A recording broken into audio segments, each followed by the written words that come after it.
嗨，大家好，我是坦平叔。今天是2025年8月23号，这一期咱们继续聊聊恒大清盘，聊聊中国的房地产。咱们先看房企的消息8月22号，万科发布2025年半年报，报告期内，万科实现营业收入1053亿元，同比下降26%，归属上市公司股东的净亏损119.5亿元，较去年上半年98亿元净亏损有所增加。对于业绩亏损，万科在公告中解释，主要系房地产开发项目结算规模显著下降，毛利率仍处于低位，叠加行业、市场和经营环境变化，新增资产减值计提，以及部分大宗资产交易和股权交易价格低于账面值。基于当前业绩情况，万科明确2025年半年度不派发现金红利，不送红股，不进行公积金转赠股本。资产负债方面，截至报告期末，万科的净负债率为90.4%，较2024年底提高9.8个百分点，资产负债率为73%。今年上半年又巨亏120亿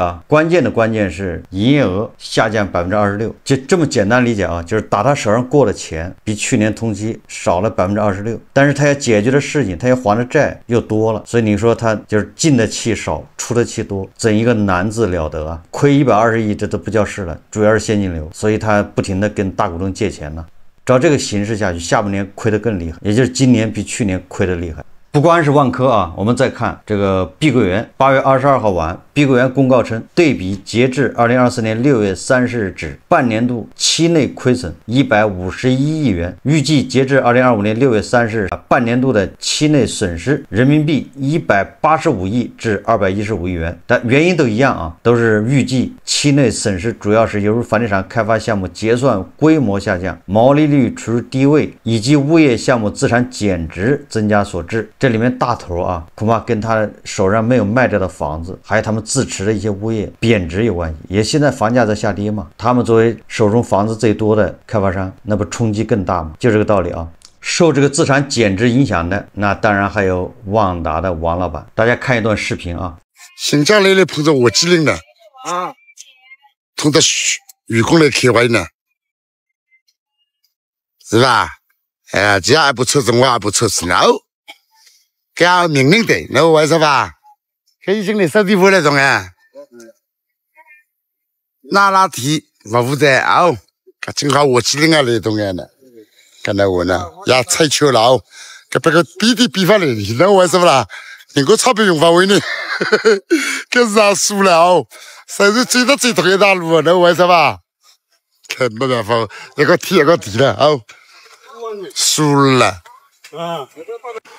不可惜，同志都在同我王兴发大家了我慢慢就加分下去，老板丫头嘛，跟他过是吧？最近在网上有很多王老板出来活动的视频，大家恐怕都看到过。首先第一个这王老板确实暴瘦所以说这个压力是减脂的这个有效办法之一据说这个许老板在那恒大暴雷之后好像几个月就瘦了16斤，也是暴瘦大家还记得吧？22年春节还是23年春节当王老板在洛阳白马寺露面的时候，我就得出结论了，万达要暴雷。王老板心事重重的，对吧？跑到白马寺去上香，想求助于佛祖佛祖都无能为力主要是没见过这么多钱。那这次王老板就跑到这个地方现身，这是一个服务区意味着啥呢？是意味着万达有了转机吗？根据这个最近的网上的消息王老板应该是去那个克拉玛依去视察或者是考察什么文旅项目。但是我在想这个克拉玛依没有机场吗？或者附近的城市没有机场吗？大家知道如果像王老板这样的就是说你要去一个地方，你还要中途到服务区休息的话，那么这个路途绝对不会短，一般的至少开车3-4个小时以上，走高速也就是说你要开车走高速时间你到不了3-4个小时，恐怕一般的人也不用去服务区休息，对吧？去上厕所什么的。所以说这个从王老板到服务区休息来看，他这一趟距离不短，这么大年纪坐着这个商务车到处跑，所以我就隐隐约感觉王老板是不是被限高了，坐不了飞机，对吧？他的私人飞机或者坐不了飞机。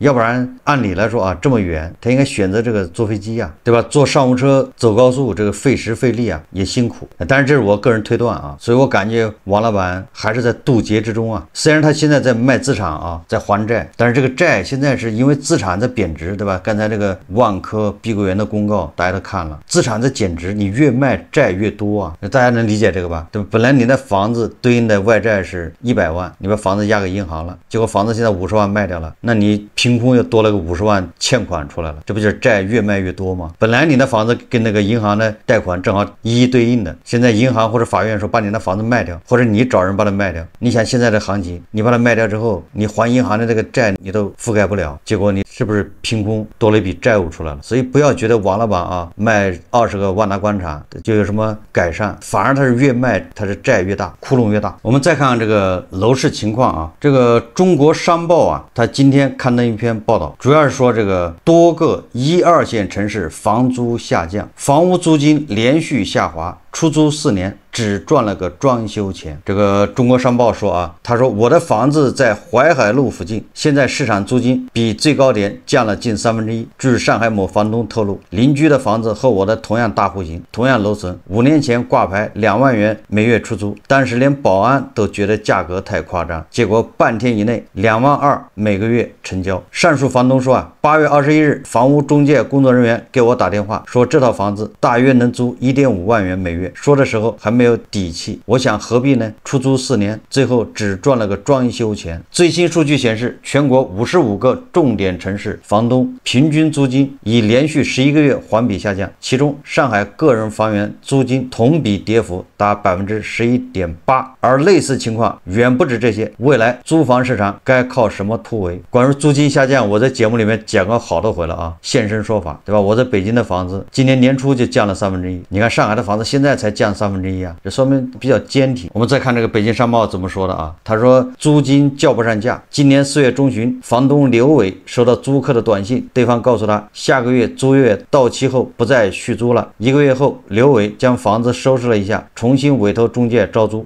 中介告诉他要把租金调降1000元左右，才有可能找到新租客。现在的市场价格就是这样。刘伟的房子位于北京市朝阳区定福庄区域，就是那个北京2外呀，还有那个北京什么广播电视大学吧，就那一片定福庄。说前一个租客住了2年，租金为5400元每月。按照中介的建议，他将房租调低，以4500元的价格重新挂出。同样在4月，在深圳罗湖区国贸一带租房的小赵，1年的租期到期，中介问他愿不愿意换套大一点的房子，按照同样的价格，他可以从现在的1房换成2房。深圳房屋租金也出现一定程度下跌，但租赁市场呈现较为稳定的态势。深圳贝壳研究院数据显示，上半年深圳商品房平均租金74元每平米，同比微跌0.5%，环比持平，成交量同比增长4.1%。上半年深圳租赁市场由于房源供应充足，溢价空间加大，溢价率为6.7%，同比扩大0.3%。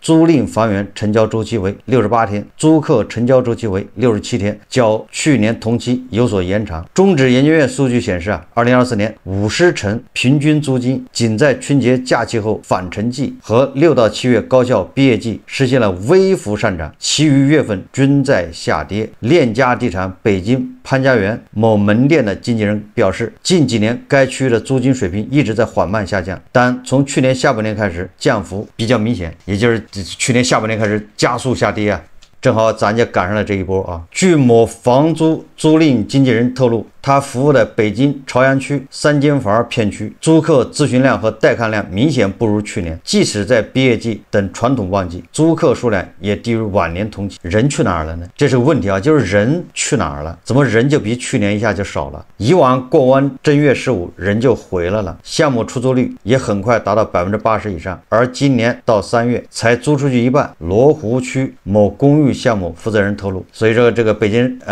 中国商报啊就提出了个问题：租客去哪儿了？中指研究院指数研究部总经理曹晶晶表示，年轻人流动性本来就很大，近年来不少城市出台人才引进政策，加速了这种流动。由于这部分人群正是租赁市场的主体，其流动也会直接影响租赁市场表现。此外，保障性租赁住房供应的加速也分流了不少客源，同时多地个人房源挂牌量再创新高，租房市场竞争加剧。数据显示，2025年7月，全国55个个人房源合计新增供应量61.8万间，同比上涨12%。